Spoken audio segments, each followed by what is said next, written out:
উন্মুক্ত জনতার বিক্ষোভে নতুন করে উত্তাল বাংলাদেশ। এই অবস্থায় পরিস্থিতির উপর নজর রাখা হচ্ছে, যে কোনো পরিস্থিতি মোকাবেলায় আমরা তৈরি।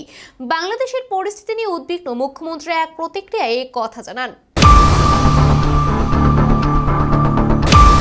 ফের নতুন করে উত্তপ্ত রাজ্যের পার্শ্ববর্তী রাষ্ট্র বাংলাদেশ। ইনকিলাব মঞ্চের মুখপাত্র ওসমান হাদির মৃত্যুর ঘটনায় উত্তাল হয়ে ওঠে পদ্মাপাড়ের দেশ। বৃহস্পতিবার রাতে বাংলাদেশের দুই প্রথম শ্রেণীর সংবাদপত্র প্রথম আলো এবং দ্য ডেইলি স্টার এর দপ্তরে ভাঙচুর করে উন্মত্ত জনতা।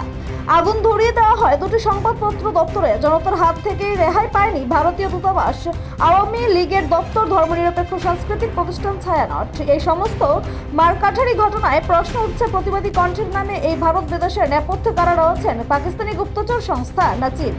আর এই নিয়ে চিন্তা প্রতিবেশী দেশ ভারতের, চিন্তায় ত্রিপুরা রাজ্যও, কারণ এর তিন দিক ঘিরে রয়েছে বাংলাদেশ। এই অবস্থায় পদ্মাপাড়ের দেশের সার্বিক পরিস্থিতির উপর নজর রেখে চলছে রাজ্য প্রশাসন।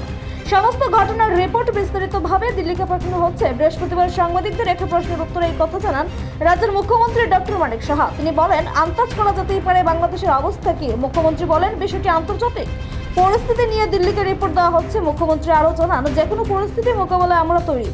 সংবাদ মাধ্যম পর্যন্ত আক্রান্ত, আগুন জ্বালিয়ে দেওয়া হচ্ছে, কি বলবেন এই সামগ্রিক বিষয়ে? বাংলাদেশের তো আপনার যখন আমাদের যিনি প্রাক্তন প্রধানমন্ত্রী শেখ হাসিনা জবের থেকে উনি ওখান থেকে চলে এসছেন এবং যেভাবে ওনাকে ওখান থেকে বাধ্য হয়ে ওনাকে যে বাংলাদেশ ত্যাগ করতে হলো আমরা সবাই জানি।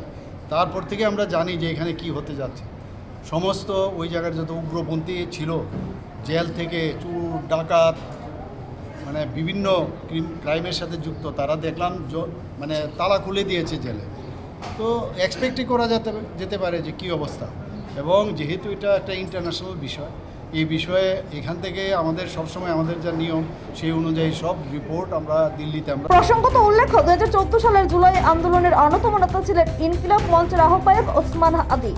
গত 12 ডিসেম্বর দুপুরে ঢাকার পুরনো পল্টনের বক্স কালভার্ট রোডে গুলিবিদ্ধ হয়েছিলেন তিনি। উন্নত চিকিৎসার জন্য সরকারি উদ্যোগে হাদিকে সিঙ্গাপুরে নিয়ে যাওয়া হয়। বৃহস্পতিবার রাতে তার মৃত্যু হয়। হাদির মৃত্যুর খবর ছড়িয়ে পড়তেই বাংলাদেশের বিভিন্ন প্রান্তে বিক্ষোভ শুরু হয়। নিজস্ব প্রতিনিধি রিপোর্ট, এশিয়ান টাইমস।